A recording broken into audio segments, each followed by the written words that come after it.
हरियाणा सरकार के फैसले का जिस तरह से जगह जगह पर विरोध देखने को मिल रहा है, चाहे हरियाणा सरकार की ट्रांसफ़र ड्राइव हो या फिर टीचरों को लेकर जिस तरह से हरियाणा के 105 स्कूलों को बंद करने का फैसला हो, उसका जगह जगह पर विरोध देखने को मिल रहा है। और आज इसी कड़ी में कलाया तहसील में भी अलग अलग सामाजिक संगठनों द्वारा यहाँ पर विरोध देखने को मिला है। सीधी तस्वीरें आप कलाया तहसील की देख रहे हैं, जहाँ पर लोग यहाँ के तहसील पर पहुँचे हैं और लगातार सरकार की ट्रांसफ़र ड्राइव का और स्कूल के बंद करने का फैसले को लेकर विरोध कर रहे हैं। और आइए लोगों से जानते हैं इस मौके पर इनका क्या कुछ कहना है। सरकार विरोधी इस फैसले के खिलाफ हम लोगों का प्रतिबंध सरकारी इस फैसले से पीछे नहीं हटेगी। तो चेतावनी है कि तमाम स्कूलों के आगे बढ़ने जारी रहेंगे, स्कूलों के ताले लोगों का ये ज्ञापन है। देखिए, जो बीजेपी सरकार की नीति है उसके हिसाब से तो नीचे ही आएंगे। और पिछले इन 8 सालों में इन्होंने जिस तेज़ी से स्कूल बंद किए हैं, और ये तो कंवरपाल गुर्जर खुद बयान दे रहे हैं कि अभी 300 स्कूलों की और लिस्ट जारी करेंगे जो मर्ज किए जाएंगे या बंद किए जाएंगे।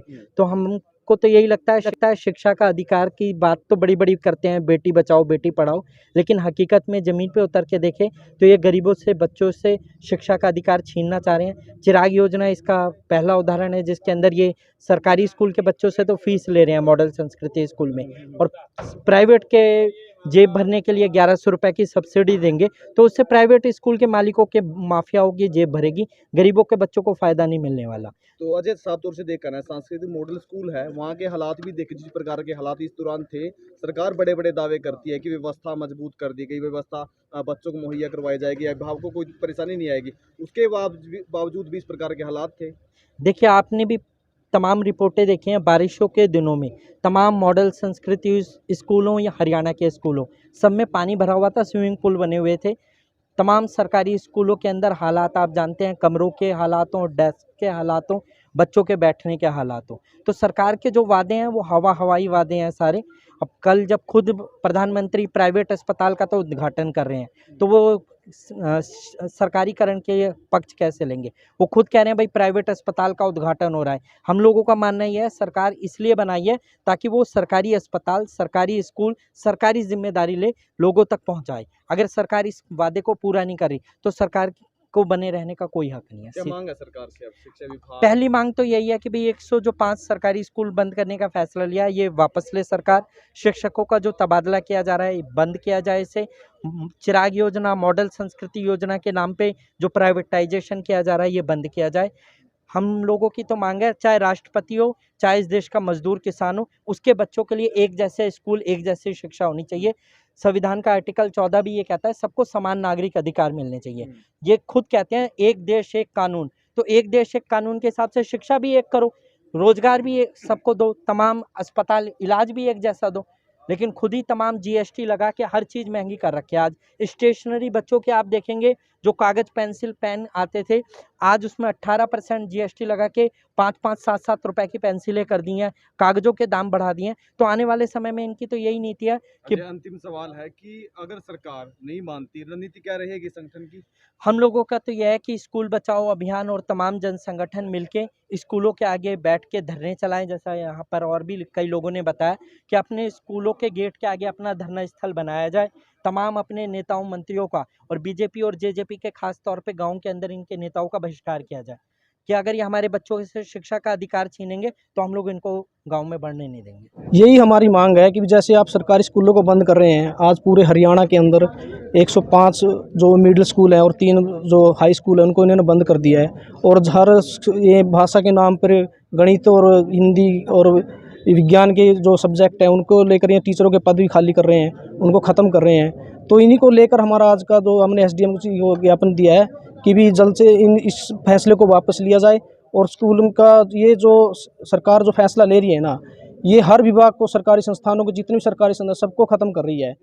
तो ये नहीं चाहती कि मेहनत कश और मजदूरों के बच्चे और किसानों के बच्चे अच्छे की शिक्षा ले सके, क्योंकि इनको पता है कि कल बच्चे पढ़ेंगे लिखेंगे तो ये इनसे सवाल करेंगे और सवाल का जवाब इनको देना नहीं आता। क्या प्रदर्शन आपका शिक्षा को लेकर था या तमाम मुद्दों को लेकर, जिस प्रकार से निजीकरण की बात लगातार आज का जो प्रदर्शन है वैसे तो हमारा शिक्षा को लेके है, लेकिन हम देख रहे हैं कि तमाम सरकारी संस्थानों को बंद कर रहे हैं, सबको निजीकरण कर रहे हैं। तो ये सभी विभाग इसके अंदर आएंगे धीरे धीरे, हर महकमों को, हर सरकारी संस्थान को ये निजीकरण की ओर ले जा रहे हैं। तो इन्हीं को लेकर ही हमारा प्रदर्शन है। आने वाले समय में तो पढ़ाई तो प्राइवेट हो जाएगी, प्राइवेट यहाँ देखा आज भी कितनी फीस है, गरीब आदमी तो पढ़ा ही नहीं सकता बच्चों को स्कूल में। और जैसे जैसे सरकारी स्कूल ख़त्म कर रहे हैं ऐसे तो गरीब का बच्चा पढ़ नहीं पाएगा, अनपढ़ रहेगा। उन्हीं को डर है कहीं अगर ये पढ़ गया तो आपसे सवाल जवाब करेगा, कल से आपको रोज़गार भी मांगेगा, ये सभी करेगा। इसलिए लोगों को धार्मिक और उस पर अड़ा रहे हैं, बस ये एजेंडा लेकर आ रहे हैं धर्म का और जाति का बस। और दूसरी बात ये कंवरपाल गुर्जर है शिक्षा में, ये पता नहीं 10-12 पढ़ रहा है या नहीं पढ़ रहा है जी। ऐसे ऐसे अनएजुकेटेड आदमी को शिक्षा मंत्री बनाएंगे तो क्या विश्वास रखोगे इन पे आप? ये स्कूल ही बंद करेगा। तो उनकी तरफ से बयान लगातार जारी किए जा रहे हैं ना कि हम बच्चों को आगे बढ़ाएंगे ना, और पढ़ाएंगे भी और बढ़ाएंगे भी, रोजगार पढ़ाएंगे देंगे। नहीं, ये घर बिठाएंगे, पढ़ाएंगे नहीं। ऐसे कब तक? अभी तो उन्होंने स्कूल बंद किया, चिराग योजना के तहत करें, हम फीस देंगे। आने वाले समय में वो फीस भी बंद कर देंगे अपनी, ये जैसे स्कूल बंद होंगे। और दूसरा जो टीचर के पद हैं अभी मतलब 36,000 के करीब खाली पड़े हैं, और जैसे जैसे मतलब स्कूल बंद होंगे आने वाले मतलब ये राज्य के 10 या 15,000 आने में दिखा देंगे। हमने तो भर दिए, 15,000 रह गए। इसमें कोई शक नहीं है, खट्टर सरकार, हरियाणा सरकार स्कूल बंद करने का जो फैसला इन्होंने लिया है बहुत ही शर्मनाक और गलत फैसला है। आम आदमी पार्टी इसका पुरजोर तरीके से विरोध करती है, और आपने देखा होगा लगभग आम आदमी पार्टी के आह्वान के बाद ही पूरे हरियाणा में गांव-गांव में विरोध हो रहा है। और आम आदमी पार्टी जितने 105 स्कूल बंद हुए सबके ऊपर परमानेंट धरना लगाने जा रही है, और परमानेंट धरना लगाएगी। और खट्टर सरकार को और शिक्षा मंत्री को साफ ये मान लो ये चेतावनी देना चाहती है भी, अगर सरकारी स्कूलों की तरफ आंख करके भी देखा तो आंखें नोच लेगी जनता आपकी। ये वहम में ना रहे। हम सिर्फ जनता से एक ही आह्वान करना चाहते हैं, आप 2 साल तक स्कूलों को बंद होने से रोक लो, हम आपके साथ खड़े हैं। 2 साल के बाद आम आदमी पार्टी की सरकार आ रही है पूर्ण बहुमत की, फिर आपको किसी तरह की कोई दिक्कत नहीं आने देगी आम आदमी पार्टी। स्कूल खोलेगी भी, टीचर भी आएगा, हर चीज़ देगी आम आदमी पार्टी। सिर्फ आपसे ये निवेदन है आम जनता से, सिर्फ 2 साल तक आप इन स्कूलों को बंद होने से रोक लो। जिस तरह का सहयोग आपको हमसे चाहिए आम आदमी पार्टी से लिए, हम देने के लिए तैयार।